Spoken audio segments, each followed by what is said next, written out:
Assalamualaikum. Welcome to Humay's World.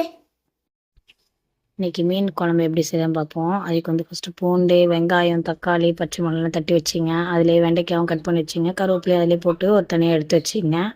அதுக்கப்புறம் first ஒரு மண் சட்டி எடுத்துங்க. அது கொஞ்சம் சூடானதுக்கப்புறம் எண்ணெய் கொஞ்சம் ஊற்றிங்க. எண்ணெய் ஊற்றிட்டு வெந்தயம் போட்டுங்க. வெந்தயம் போட்டு அது நல்லா பொரிஞ்சதுக்கப்புறம் அந்த கட் பண்ணி எடுத்து வச்சுருக்கோம்ல, தட்டி வச்சுருக்கோம்ல, அது எல்லாத்தையும் தூக்கி போட்டு அதெல்லாம் நல்லா போட்டு வதக்கிக்கணும். அது நல்லா வதங்கினதுக்கப்புறம் ஒரு லெமன் சைஸு புளி எடுத்துங்க. அது புளியை கரைச்சி வச்சுக்கிட்டு அதிலே குழம்பு மசாலா தூள் போட்டுங்க. அது போட்டு அதுக்கப்புறம் ஒரு வெங்காயம் ஒரு தக்காளி அதை அரைச்சி அந்த இதிலேயே ஊற்றி கலக்கி வச்சுங்க. இந்த நல்லா வெண்டைக்காய் வதங்கினதுக்கப்புறம் அந்த கரைச்சி வச்சுருக்கோம்ல குழம்பு மசாலா எல்லாம் போட்டு அதை எடுத்து அதில் ஊற்றி மூடி வச்சு கொதிக்க விட்டுருங்க.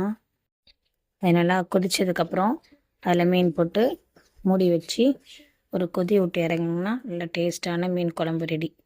நீங்களும் உங்கள் வீட்டில் ட்ரை பண்ணி பாருங்கள். இந்த வீடியோ பிடிச்சிருந்தா லைக் பண்ணுங்கள், ஷேர் பண்ணுங்கள், சப்ஸ்கிரைப் பண்ணுங்கள்.